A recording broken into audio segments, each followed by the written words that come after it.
As you might remember from the tale of old General Gregory MacArthur, the Japanese took over the Philippines in 1942, and the general had to GTFO, swearing he would return.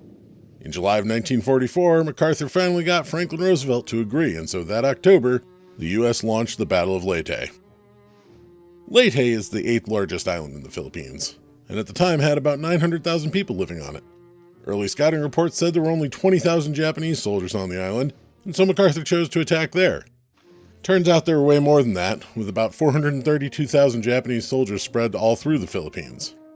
The Japanese general decided that Leyte was going to be where they made their stand, and sent reinforcements there as much as they could.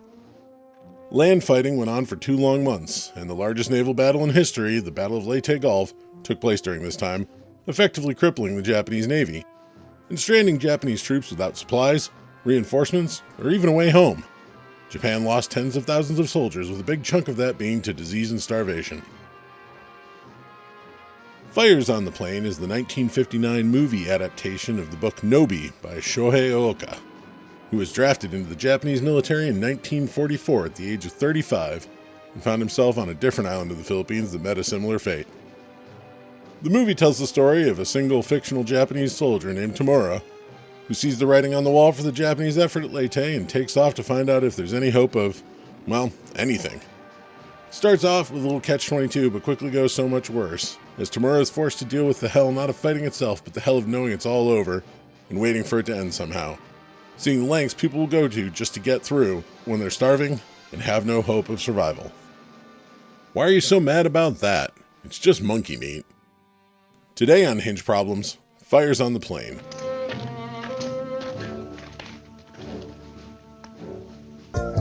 Totally scarring warmovis. Totally depressing warmovis. Hello, it's Hinge Problems. I'm Rudy. I'm Chris. I'm Tigress. I'll be killed if I'm caught, so why do I want to go there? It shrunk. And we're back to normal, everyone. A submarine movie. Another just great old submarine movie. Yeah.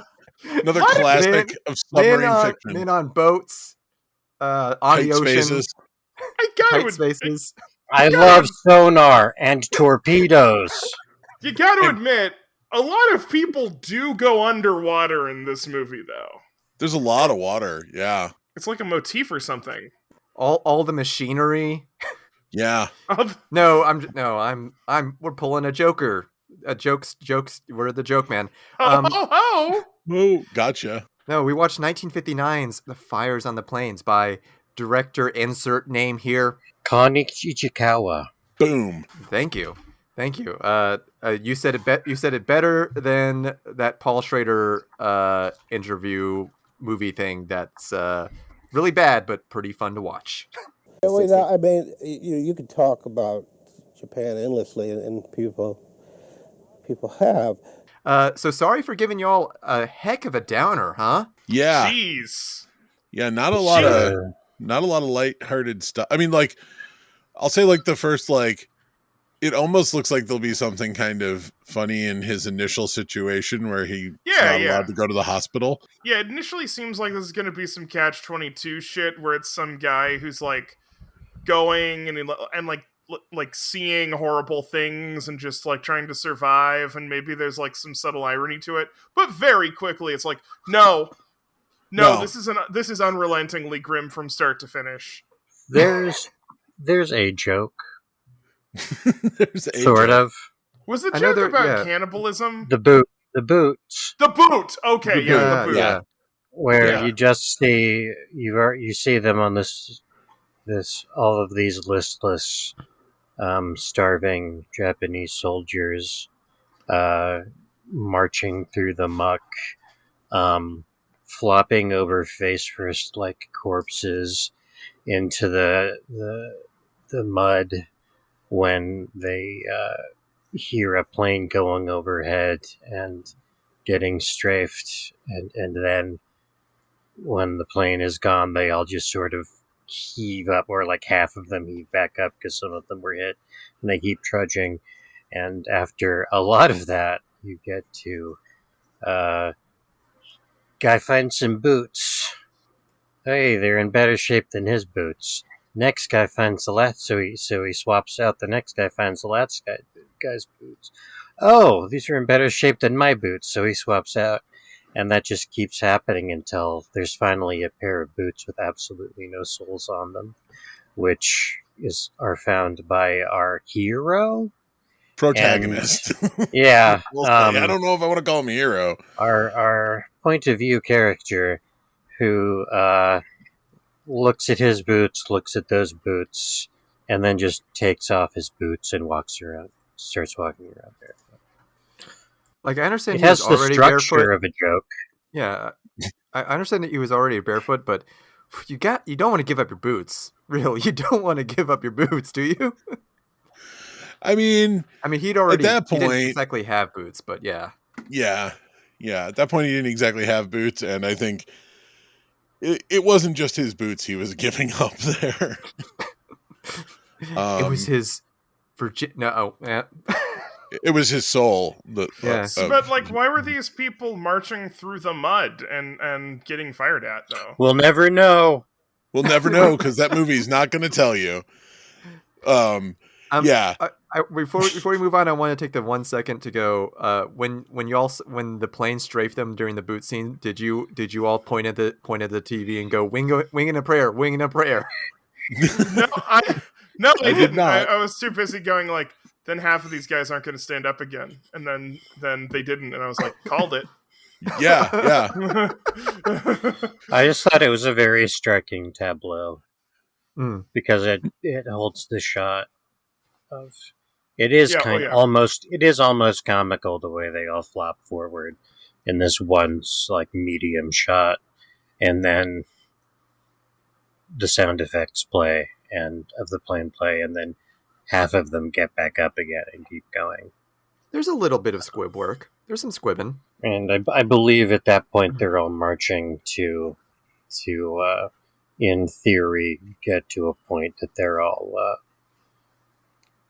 evacuating the island from. Yeah, which is not again, like we were kind of getting at before, the context of this movie doesn't really exist. So in the movie, like it exists in real life, but in the movie it's not there because like there wasn't an evacuation. Like, it's a movie that starts with a like close-up expository dressing down of the protagonist, saying, "You idiot! Why did you let the hospital send you back to us?" Yeah. You have tuberculosis. You have to go back, and then he's given some titty yams by another guy, and he goes back, and they say, if you can walk, you're not at the hospital. They say, if you can walk, you're not a patient. So then he goes outside to join all of the other people that are just hanging out in the forest. Yeah, all the other the not hospital patients won't accept them. Yeah. Yeah, like everyone is starving. Everyone is miserable. Nobody has food. Nobody has resources. Everything's shitty. That's food that they have is just raw yams that they're digging up in the forest. So yeah, that's great. The people who are sick have like malaria. One guy's got an untreated like gunshot wound in his leg. Our dude has tuberculosis. Like it's just miserable. It's just utterly fucking miserable. It's like where the film kind of like gains me and loses me simultaneously is that I can't tell if the character is acting or the actor is not selling it as well as he should, or he is selling it exactly like it should. Like there's this weird level of not sure how to read the character, right? I had a hard time in the first half, like being able to read. Is he just like not sell? Like I've certainly been that kind of sick, not tuberculosis, but I've been extremely sick and kind of been in that weird days. But also is he kind of? It's like it's somewhat implying that he's faking it, right? Yeah, I think Yeah. genuinely it's kind of implying that he's faking it because like he does a lot of little things, especially earlier on in the movie, that are not particularly heroic. Lying about ration numbers, things like that. That are pretty self-serving, and so like I don't think it would be a wrong read on it to say like, yeah, maybe he's faking it. Like, and He also covers a lot of ground for somebody with tuberculosis, I gotta say. And he never coughs. yeah, he never once coughs. Not the entire movie. Like, I kept waiting for there to be like some sort of tuberculosis fit to justify it, and Oh, you're right. You're right. He doesn't. He never symbolizes. There's never the bloody handkerchief. yeah, you And never this get the movie bloody handkerchief, loves symbolism. and It it is not afraid of loves blood. So Oh, and he's part of his orders are if they reject you, be tenacious at the hospital if they won't accept you. And if you really can't get in, you have your hand grenade. Use yeah, it to kill yourself. And there's a little bit of internal monologue where he's pretty insistent that, yeah, I really am. I've accepted death. I'm really going to kill myself. Totally going to kill myself. After the hospital is shelled, he looks back on this like field covered with bodies and says, "I'm sure some of them are still alive, but they'll be dead soon, and I'll be dead soon," and uses that to justify just running away. But he never is really dead soon because nope. he never kills himself. Yeah. Yeah, I also like I'm trying to film paper this one. That narration comes whatever 40 minutes into the film. That's the one. There's like one other scene where we have this peek inside. What is he thinking? What is he Yeah. thinking instead of what we're trying to read into him? I And I guess it's just like, nihilism, whatever. Yeah, it was kind of weird, like because it's not consistent at all, and I wasn't sure why it had that monologue in those moments specifically. Like, it's weird because so much of this movie is inference, because there's a lot of inference in this movie. So when it would just get like extremely explicit about what it was saying, it was kind of jarring. There's a lot of things that are kind of jarring, like some of the editing is very curt and abrupt, and they have to edit around a few things to make some of the more actiony bits work. Uh, I don't know. Usually, when they did that, which I think they do, I'm just sitting here trying to remember, but I think they do it 3 or 4 times. It seems to me like they do it when he is at his most internal or self-justifying. I don't think it was strictly necessary for them to do it, but I didn't find it jarring. Like, Yeah, I think it kind of serves like you're getting at Shrug to highlight when he is most trying to justify what he's doing, because a lot of the movie he doesn't even try to justify. Like when he steals the extra rations, he doesn't try to justify that to anyone. He's just like, it's just happening. But yeah, I think when the internal monologue kicks in is when he's trying to, maybe when he's having some sort of doubt about if he should actually do the things he's doing and trying to justify that. I don't know. I mean, that's a theory. Whether he's trying to justify death or life. Is that maybe where we're going with this? Is that we're getting real film 201 in here. That I mean, yeah, that's sounds like it's good enough reading to me. Is that what do you do? What do you do? What do you do, man? Do you just roll over and die like the others, or seek death? The scene of him watching the white flag waver get shot down by a Filipino not conscript but Volunteer, I would say. volunteer Yeah. translator or something. She has a machine gun, and our only second woman in the film. And then him going like, oh, well, I guess I don't want to die. It's interesting that that's the two women in the film are a woman he kills and a woman who obviously has had some experience and just kills somebody on sight. I don't think the film is like going for what's the right or correct course of action.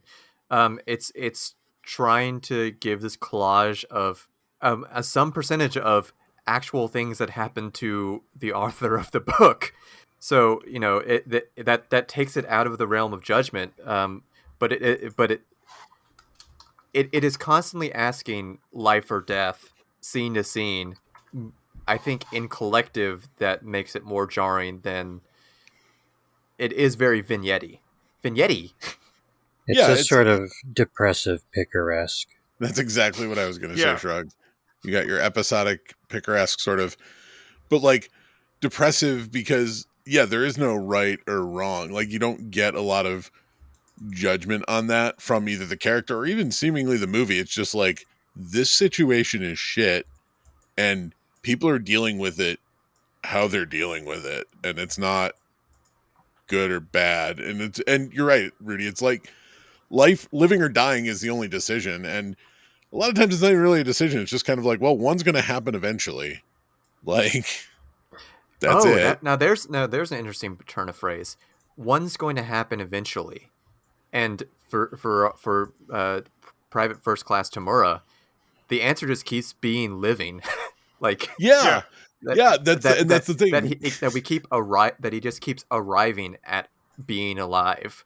That's a very interesting way to think of this. Yeah, he's not choosing to be alive a lot of the times. He's just not choosing to kill himself. And so he keeps being alive in this situation that clearly isn't good for anyone. He's like seemingly the only survivor of their attempt to cross the bog in the road and go into the woods, which total luck. Yeah. Luck with scare quotes. Yeah, the biggest scare quotes possible around luck. You're a real lucky guy. You get to keep going in this miserable shithole. Arriving at life. That's going to stick with me. And seeing other people die, like in so many different ways and facing death in so many different ways. Well, and even the people who are alive aren't like, there's nobody who's alive and like thriving, like it's like, well, you're still alive. Cool. There's plenty. There's dirty, beautiful, fat, happy Americans. Yeah, fair. Oh, okay. Yeah. Sure. I thought it was interesting that you never see an American kill a Japanese soldier, other than the tanks. You never see an American soldier with a face kill a Japanese soldier, which I thought it feels significant to me because this is such a like Charnel House of tour through hell of the misery that these Japanese soldiers are experiencing, but they avoid having any of their direct suffering be at the hands of the physical embodiment of America, which keeps things kind of abstract. It keeps getting kind of abstract, but I think reading a bit about the author of the novel, I think that would kind of go along with his experiences in life, because he got drafted into the Imperial Army in 1944 when he's already 35. Wow. And apparently got like 3 months of training, and then they just slapped him on an island in the Philippines and were like, yeah, go for it, bud. And so like, I think a lot of his anger isn't necessary. I mean, obviously if the Americans aren't there, we're not having a war kind of thing, but he seems to maybe have a lot of anger at Japan for putting him in that situation. Yeah, this is not a movie that is kind to the Japanese Empire at all. The Western culture for 40 years trying to decide, why did Japan do it? Like, and then what the mindset of the Japanese soldier with their samurai swords. And this movie seems to say, well, the soldiers weren't really sure either. Yeah. This movie seems to say the mindset of the Japanese soldier is, why the fuck are we doing this? I don't want to die. Yeah, Why have, rather than why die. have I been put in a situation where I'm probably going to die? Yeah, why are you leaving me in this situation where I'm going to die? Why can't I leave the situation where I'm going to die? Extract is such a an available venue for American soldiers, and us Americans and what Western culture are trying to wrap around the idea. It's like for the Japanese, there was no extract, either uh, by imperial order or by their commanding officer's orders, and just like I had that thought. Much as I think the film is supposed to give you is like, does the boat out of here even exist? Which, I mean, Chris says it did not exist in reality, but Yeah, I think very we're, likely I did think we're not supposed to exist. exist. We're supposed to exist in that space of we have no context for this because we were just that gives us that makes it make more sense that it's just like 3 months of training and dropped on this island and told kill the enemy. And Yeah, this is a movie that starts with, "You're useless to us. Go to the hospital.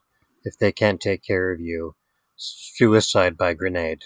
Yeah. Like, those are your orders. And I know there were mass suicides on, like, Guadalcanal via grenades, so this was not an unusual thing.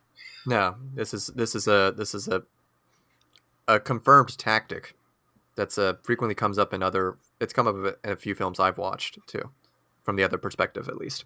Don't let the enemy take you alive. And there's that constant tension between people actually wanting the enemy to take them alive, feeling like if the enemy took them alive, that would be their like ticket to some kind of salvation. At least they have food. at a certain point, like the enemy for these soldiers isn't America. It's just living, like it's just being where they are, and that's not great. That's not a cool place to be. I don't know. I mean, one of the first confirmed like deaths in the movie is when they talk about a guy dying. Like, well, I guess he wasn't a confirmed death, but like they talk about the guy with diarrhea who wandered off into the woods, and they're like, "Yeah, he's dead." Oh yeah, and well, in the hospital, like someone working for the hospital says, like, guys with diarrhea don't get fed. Like, we don't bother with that because he's just gonna crap it all out. So, and then the hospital just gets blown up, and so the fact that he's not in the hospital, is what saves him. yeah, that was like, I think, I mean, obviously things were miserable before that in the movie, but I think that the scene of the hospital getting blown up was one of those like, oh god, okay, it's gonna keep getting worse. And that's when they introduce a motif it uses a few times in the movie, which is just a whole bunch of splayed dead bodies everywhere that he looks at, which happens like 2 or 3 more times in the film after that.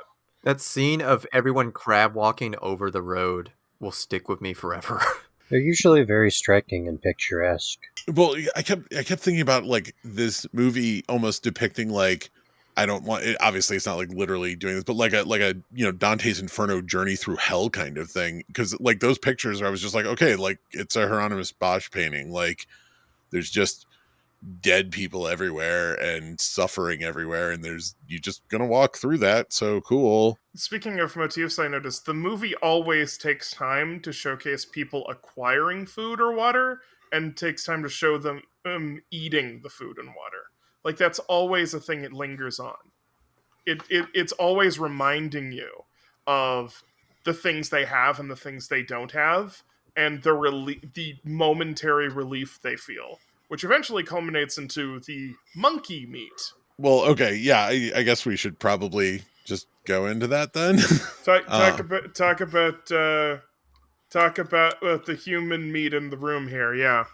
Well, because like early on, you get like someone's like talking a little bit about cannibalism, and Tamura asks them about it, and he says, "Well, it's better to think of it as a joke."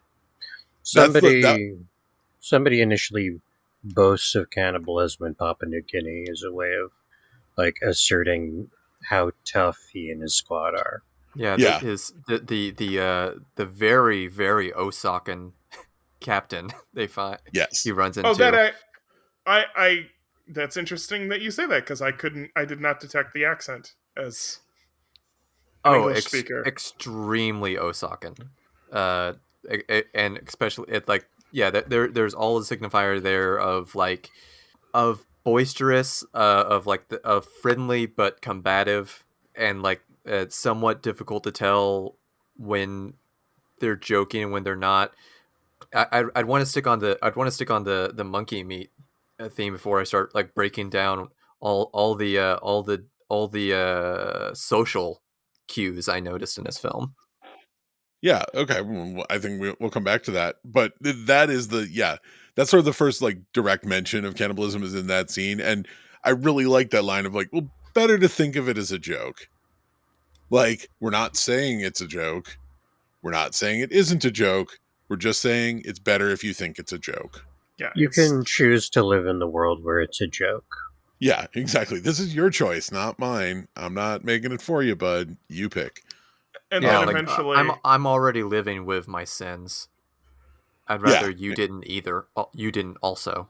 until eventually the main character runs into it again and is forced to confront the fact that it's real, that it isn't a choice anymore. Well, and he runs into it with several different characters engaged in it. There's the Buddha sitting on the tree. The Pure Land Buddhist who says, "Hey, when I'm dead, you can eat me." Yeah, and then it freaks him out.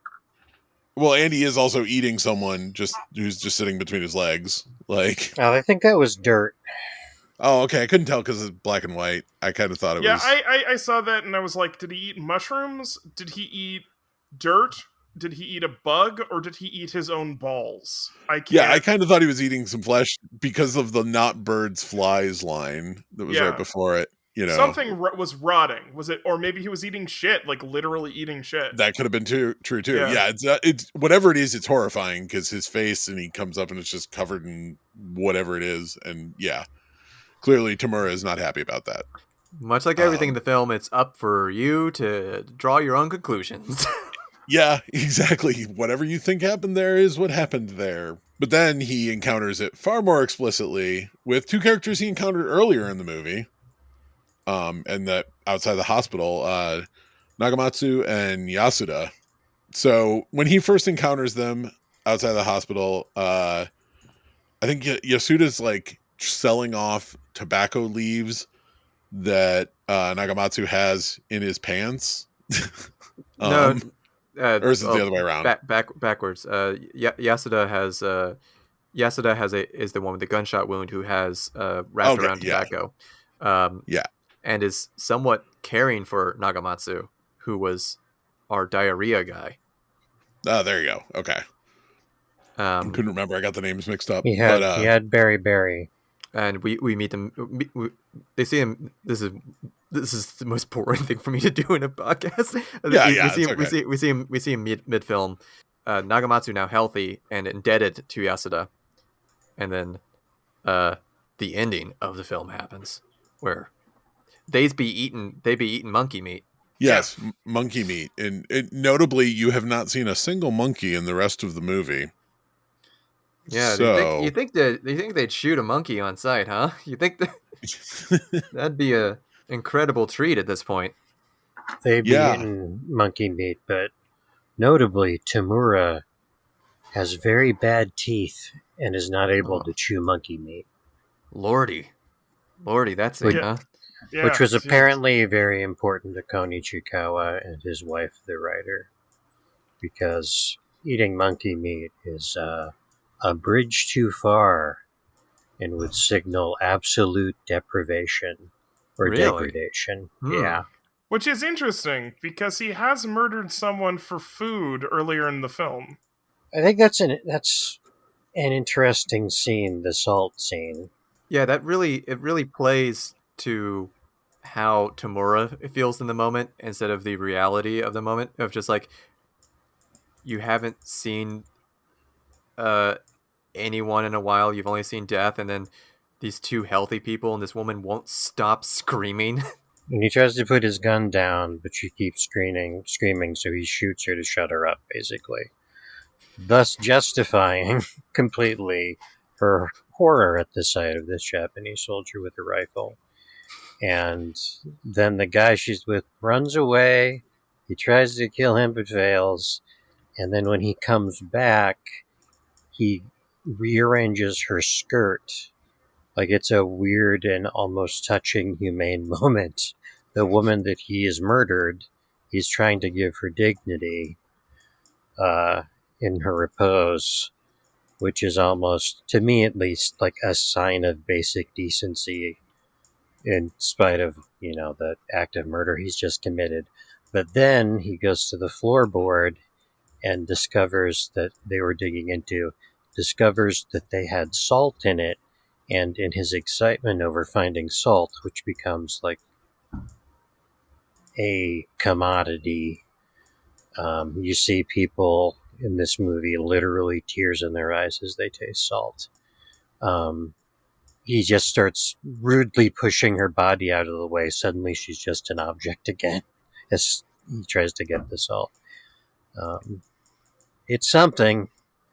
I'm not sure what it is, though. Yeah, the image of soldiers eating salt is why I had chosen this for my list, because that has stuck with me now for whatever 2 or 3 years, and I felt the need to share that image of men so hungry, so deprived of everything that they will just shove salt into their mouth.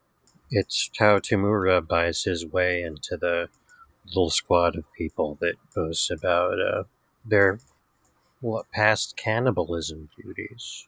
As they find out he has past cannibalism. Yeah, they find out he has salt, so he parts it out for them. I'll be honest here, I've never been hungry. What's the hungriest of y'all have been? Have you ever been hungry? Have you ever actually been hungry? Not that level. No. I mean, not like that, but thanks to ADHD, I literally forget to eat sometimes, but that's very different. I certainly not that hungry, no.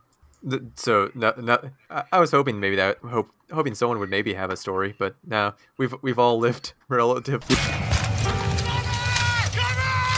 That's not the same thing as getting overjoyed at finding salt buried in a hole under the floor. These people would have thought that a Totino's pizza every day would have been manna from heaven, probably. Oh yeah, that's bread, meat, and cheese. Anyhow, yeah, monkey meat. It's not monkeys, it's people. And yeah, at a certain point, do you feel like that's supposed to be a reveal to the audience, or I don't really think it's supposed to be that much of a reveal to the audience. I think it's kind of like as cultural Illuminati. I mean, you clock it immediately, right? I didn't quite get it. Something seemed up, but I didn't quite know it was up. But I'm famously oblivious about this kind of thing. I think it works either ways. It could either be dramatic irony, but with still the tiny bit of tension there, of not being absolutely certain. Or it could be a surprise. That's impossible. You can't ever have a story that works if you know what's going to happen next, Steve. Spoilers. Well, before the cast, Tigers, you were talking about how this film maybe didn't really work for you because you felt like you had seen all of it before. Do you still feel that way? I kind of did. Yeah. I mean, the context definitely makes it better, and I don't want to undermine some of the gorgeous imagery in it, because this movie has some amazing imagery.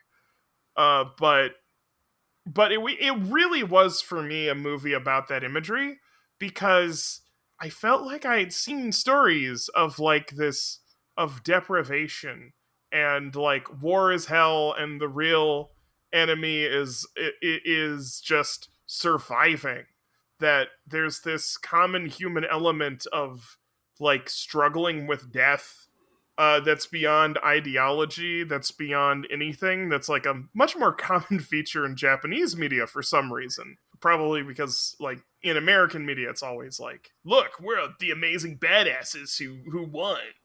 But when Americans you lose, probably ate that day. Unless you're Terrence Malick. Unless you're Terrence Malick, yeah. But yeah, it was just that there was a part of me that was when I basically from the moment the place got bombed, the hospital got bombed, there was a little part of my brain that said, "Oh, it's that kind of movie." I know this sounds this sounds really bad. But like that was my honest reaction because like every scene it's like, okay, what's the worst way this could play out? And I was pretty much always right. Although there was at the end I was trying to decide, is he gonna die? Is he gonna die? He's probably gonna die, right? But I wasn't quite sure if he was gonna die. What do you think? That's a good question. What do you think that they let him die?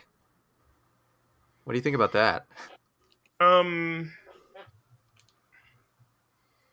see, like that is a good question. I mean, honestly, for me, it was a relief that they let him die.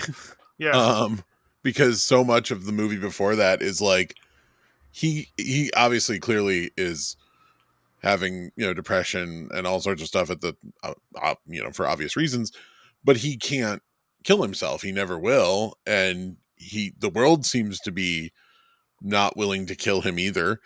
And so finally, for that finality to get made at the end is kind of like, oh, well, okay, like at least there's that, which is it lets you exhale finally. Yeah, exactly. Well, and I mean, I from the end of the movie, I just have this line written down. I don't even remember exactly what it said, but it's just, I want to see people living normal lives. That's his last line. Yeah, and that's just like, wow. It's also an interesting contrast because this movie does constantly bring up the idea that even though this is a war zone and probably bad stuff is happening to the civilians, I mean, there's especially like motifs with how women react to soldiers because, what happens in war to women and soldiers. There's a lot of sexual assault. And you have the thing is, the movie is like teasing the idea that there are pockets of like life that they don't have access to, right? That we see, like the people who have the food hidden in the village, they're cleaner than anybody we see in the movie besides the American soldiers. They are clearly well fed. They're animated. They're happy. They're literally singing and dancing. They're gonna get to that salt and maybe bone down while they're there. Yeah, exactly. Like this is a fun little excursion for them, and they probably live a life of relative safety, and this is just a little bit of danger. Yeah, they had to abandon their village, but they're somewhere else now. And I know that in reality that isn't the case. I know it's going to be a lot worse in reality, but this is the motif it plays with of the actual people of the island having just like access to things that none of the soldiers can have, even though they're there. And that's kind of the ultimate thing where he tries to go to the thing he can't have and the thing he can't even see anymore. Presumably they removed themselves to one of the other billion islands on the Philippines. Yeah. Hidden away from where people are warring. So this is kind of talking about the ending. Did it say what the exact date in 1945 was the movie ended? It said February of 1945. Okay.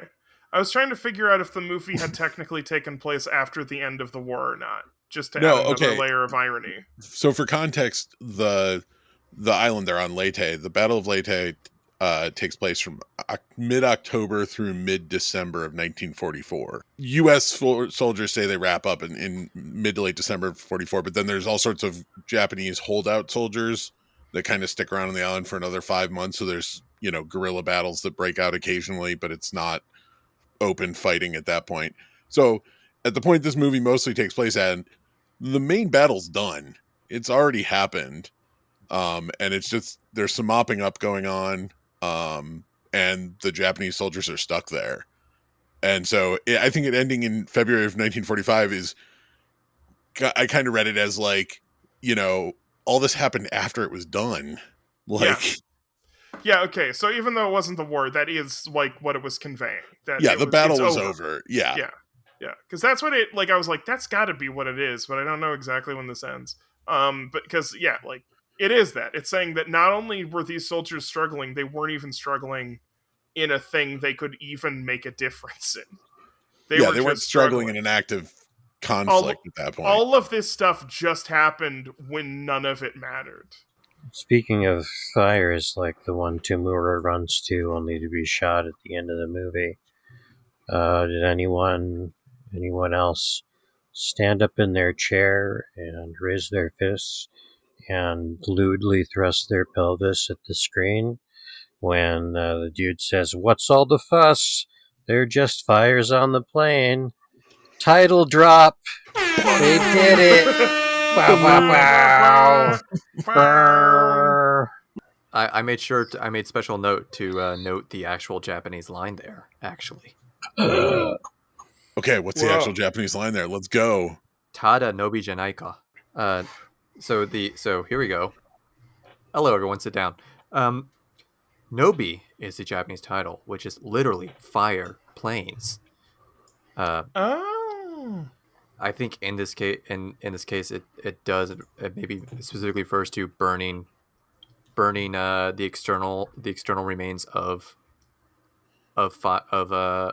harvest, and maybe has that exact meaning, versus the lyrical feeling of fires on the plains. But also, Japan has haiku and stuff. Japan has haiku and stuff. Exactly. This cannot be denied. So, it's in very simple words. They can convey so many different meanings, right? Tada nobi janai ka. So it's very literal in the Japanese case, where it has where the romanticism of it comes out in the English translation. So this is where this sounds like exact time for me to start breaking down some of the social and language stuff in there. Yeah, ba ba ba. Yeah, very exciting. Rudy's Culture Corner. Yeah, and try and answer any questions you all have about that sort of thing. Tamura is obviously educated. Chris, from your very little research, barring actually reading a novel, is Tamura supposed to be the author, or he's not representation? He's not supposed to be the author, but like it seems to be widely acknowledged that the authors injected some of his experiences into Tamura, so that it's not like he's not literally, it's not like a memoir kind of thing, but I think it's very much wrote himself. My follow-up question: that is the author classically trained? Educated? Yes, he was a journalist before he got drafted. I don't know specifically like where he went to school or anything like that, but I got the sense that he was an educated person, not just some random dude. Well, according to Wikipedia, he had a degree from Kyoto Imperial University, which, yeah, there you go. Okay, yeah. okay, that helps a bit. Because what I favor this is like Tamura is trying to play everyone he meets. Oh yeah, and so he has been playing this sick simpleton idiot with his original squad. And then he's like, "Oh, I'm sick just like y'all," with the hospital rejects. And then when he meets the Osaka captain, he's suddenly speaking extremely fluently and in extremely flowery Japanese. Yoroshiku onegai itashimasu. Which the captain constantly makes fun of. Like, wow, why are you speaking like that? that actually did come through to me. Like, at least, like, his mannerism changes too, so that was conveyed to me, even though I couldn't quite pick up the language change. Yeah, he uses extremely flowery, like a polite Japanese all around the Osaka captain. Like, and then there's like this like these levels of like. I think it's both. I think sometimes he's playing him, and sometimes he does forget. Sometimes he does forget he has the grenade, or he doesn't have food, or he does have food. Like it goes back and forth. Not having enough food or water and being exposed in the sun all day literally can fuck with you like that. Like, it's not even remotely implausible. Yeah, and it's very ambiguous, and that's to the strength of the film. Maybe not the filmmaking, but the strength of the film. It can be both, right? It can be him faking people out, and also sometimes he forgets himself. So the Os, like that's the main thing. Like what Nagamatsu and Yasuda kind of has Kansai Ben. He has kind of has a Kansai Ben accent. Nagamatsu is clearly supposed to be very young, but the thought of Tamura maybe supposed to be 30s, supposed to already be an old, and then or an old in soldier terms, and then playing that he's sick and dumb, like makes a lot more sense of Tamura's craftiness, but his craftiness breaking down because him being crafty means he lives more. There's definitely a sense, and this comes across a lot early in the movie, that he's trying to get the advantage of whatever situation he's in, and just for himself. He is not a magnanimous person. He's just trying to get himself through things. Yeah, we already passed it, but I wanted to ask what exactly was happening when he meets the native cooking beans. Like trying to parse that together. Maybe you're not supposed to be able to figure out, but like what is happening there? I mean, like, So my read on it is that's that guy's house. He said explicitly said it's not his house. Yeah. No. But and so he's boiling yam porridge. He has beans. He has a little plate of beans. And he's like, "Oh, I will go get you a yam." And then where's he running to? Like Probably somewhere where there's not a Japanese soldier. Yeah, I thought he was either running away, or he was running to get some help of some kind. Not that he necessarily knows that he can, but Yeah, I think those are the two possibilities, and I also think that the reason our hero, for want of a better word, is the reason he books it is because he doesn't know either. It's a situation where neither party entirely knows what the other is doing, and they both make the decision that when shit sucks, hit the bricks, get out, right? Yeah, walk away. Real winners quit. Real winners quit is a real tagline for this movie. Fair. Yeah, I think Tamura definitely embodies some share zone ethics there. Yeah. But before we get to review, I also wanted to we've sort of touched on it, but I wanted to talk on like this being the opposite side of the thin red line. Oh, okay.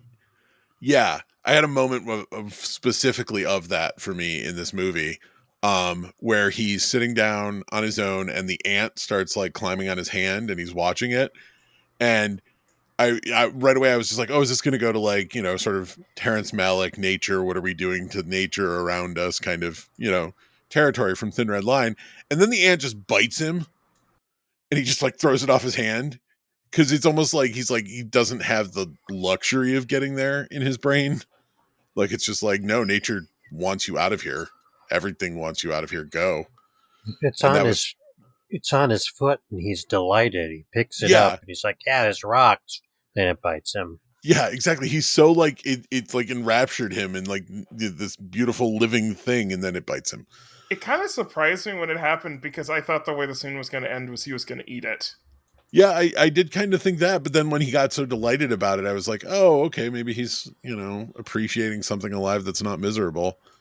And it just brings him more misery. He's trying to find something. That Tamura, always good for a smile and a laugh. But yeah, I did think this worked really well as sort of because in Thin Red Line, you get some exposure to the Japanese soldiers at Guadalcanal, but not a whole lot. They're not, focused on for much of the movie. And so this was kind of a nice, like, oh, hey, here's the other side going on. It's not great. Right down to a dead Japanese soldier talking. Not quite as much. I wish I'd had the line. We've mentioned it a couple times. The men face down in the dirt, and one of them lifts up his head to say a line, and then goes back to being dead. His face is buried in a puddle, so you really know nobody's breathing in that. it had honestly made me wonder: did Terrence Malick watch this? Yes. Yes. Yeah, let me probably. cut you off there. Yes. Yes. Yeah. Okay. Yeah. Yeah, there's no way he hasn't So, watched this it's movie. late here. It's late here. You know what? It is late. Chris, how are we going to review this one? Well, I think we're going to, for our review system, there's two things that stick out to me, but I'm just going to go with suicide grenades because I feel like we need a depressing review system for this one, and that was the constant symbol of his depression that he carried around in his bag the entire movie. And then it just blows up off screen. So 1 out of 5 suicide grenades. I think I will kick it to, well, Rudy, why don't you start? Why don't I start? Well, I've already mentioned this film allows for a lot of interpretation, and it is beautiful. And there's many scenes that haunt me. The like I said, I think about men eating from that bag of salt every day since I've watched this film and watched it 2 years ago. I will think about it every day for the rest of my life. And this film, very like almost like a documentary should, it tries to be, for what it's worth, like judgmentless, without philosophy, without politics, of just misery, the misery of constant survival as opposed to constant death for Tamora. And it gives you that release. I think this film is exactly what it wants to be. I give it 5. I give it the full 5. Full 5 suicide grenades. Tigress?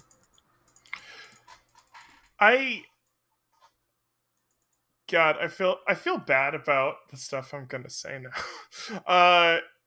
Yeah, I thought it was fine. It did such a good job with depicting starvation and deprivation, and and just like emphasizing how valuable the food was and how much that mattered. And I don't know if it was just the circumstances I watched it in. I don't know if it was too late. I don't know if I was too tired. I don't know if I was too out of it. But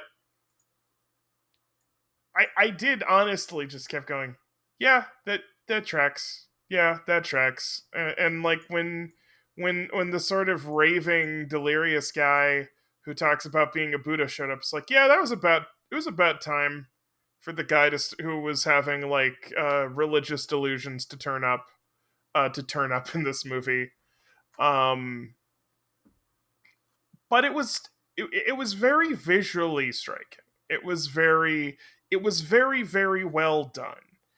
It was very memorable, and I feel really bad about how my impact was the impact it had on me was, this is very well executed, and I still kind of feel like I'd seen this before. Which I haven't, because there's still a lot of unique stuff about it. But yeah, I feel like a better person for watching it. But I also wouldn't exactly be running out to watch it again, or even necessarily running out to tell other people to watch it again. And yeah, I think I'm gonna give this 3.5 suicide grenades. Like, that feels bad. That feels bad, but like that's just genuinely how I felt about it. It was a little it it was a good movie, but it didn't really resonate with me all that much. I don't really know why. But maybe it resonated better with Shrug. This movie is pure cinema, usually. In a lot of ways, I would agree with Tigress that it is kind of rote in its rhythms, if not in its fine details. But the gross particulars kind of carry me over. Any sort of feeling that I'm just running into tropes The salt stuff will probably stick with me for a very long time, just as they have with Rudy. I don't have a lot to say. Salt movie is pretty good. 4 1/2 suicide grenades. They took the fuse out of the 5th one, so it's not going to explode. And that's probably for the best. Chris? I'm conflicted about this movie. I really like this movie. That's not to say that I don't really like this movie, but it's a really hard movie for me to tell anyone to watch, I think, because I can see it very much provoking kind of the two reactions it's getting out of this group from anyone who watches it. Either you're gonna just fall into it and it's gonna be this hellish weird experience, or depending on other media you've experienced or things like that, it's gonna be okay, this is what happens. For me it was a lot more the former. I just was really into it from the start and just very much into the fatalism, the nihilism, the whatever you want to call it, of the whole thing. It hit me really well, and especially I do think it is a movie that has helped greatly by having context around it.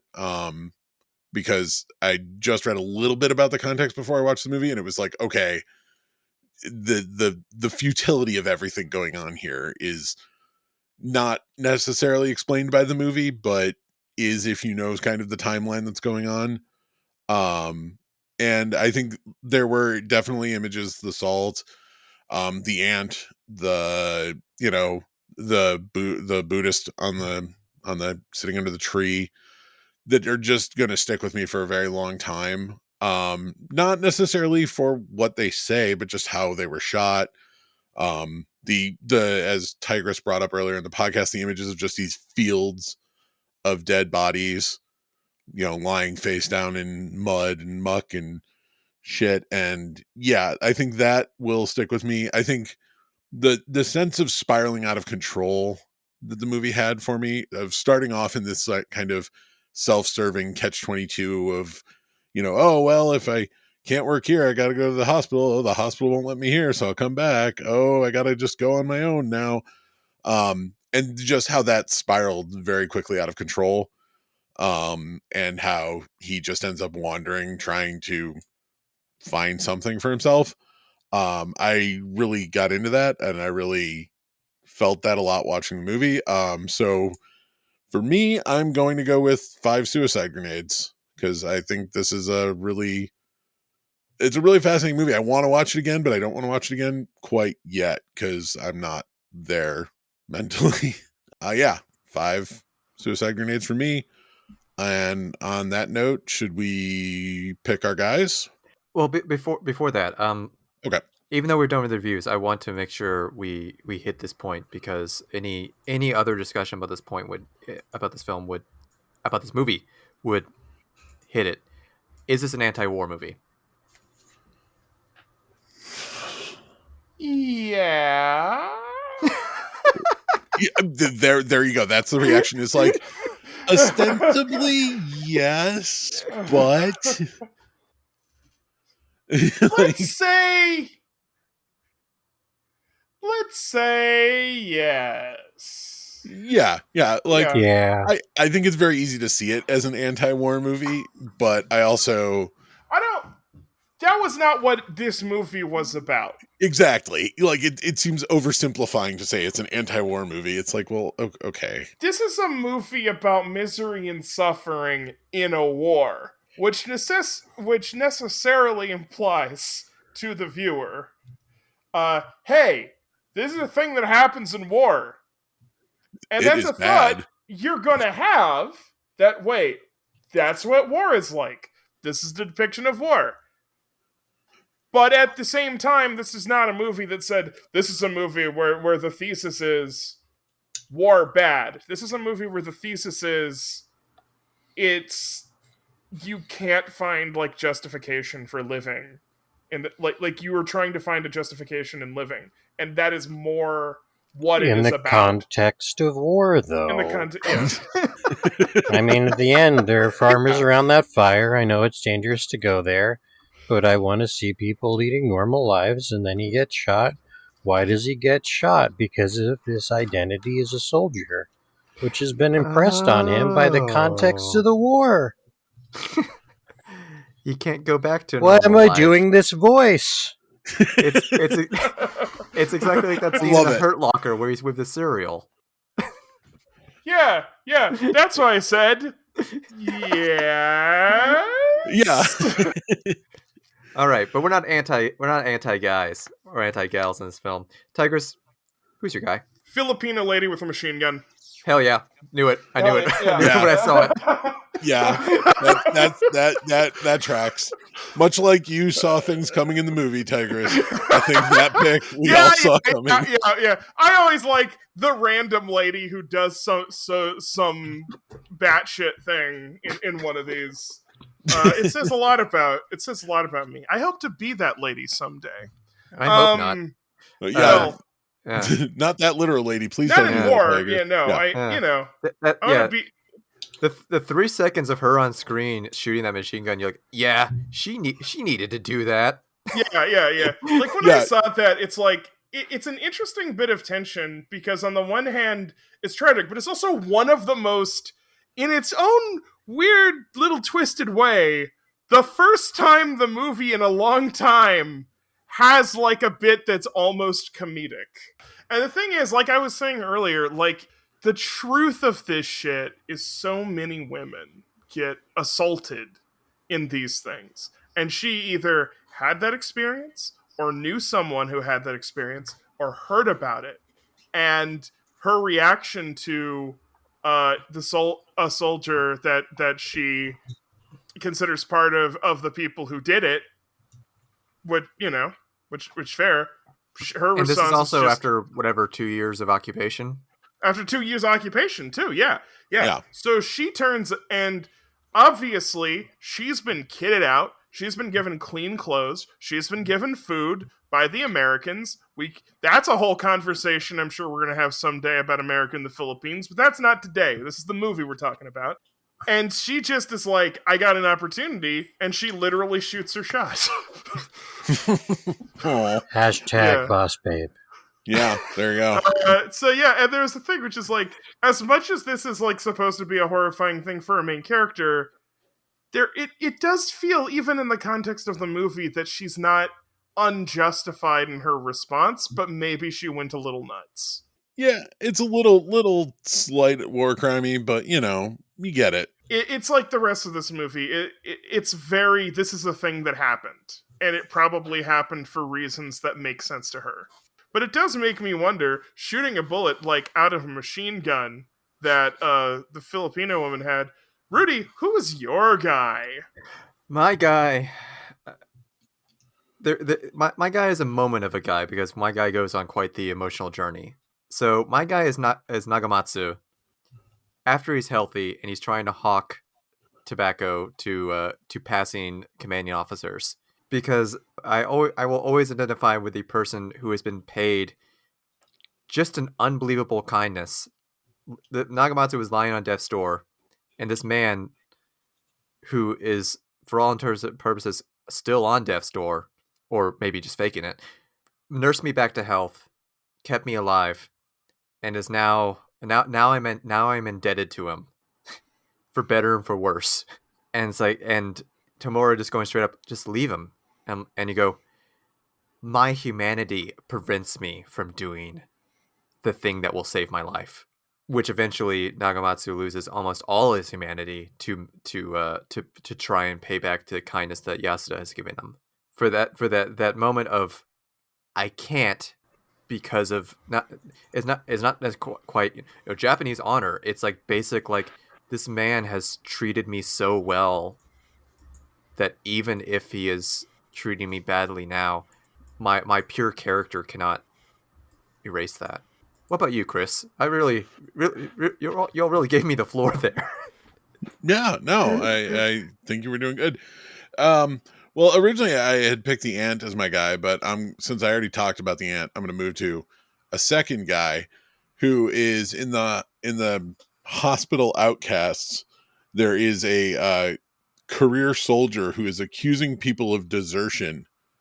He only has like one or two lines, but he's just accusing people. You're a deserter. You're deserting your post. You need to get back on your post. And someone's like, yeah, he's a career soldier. He's never going to give that up.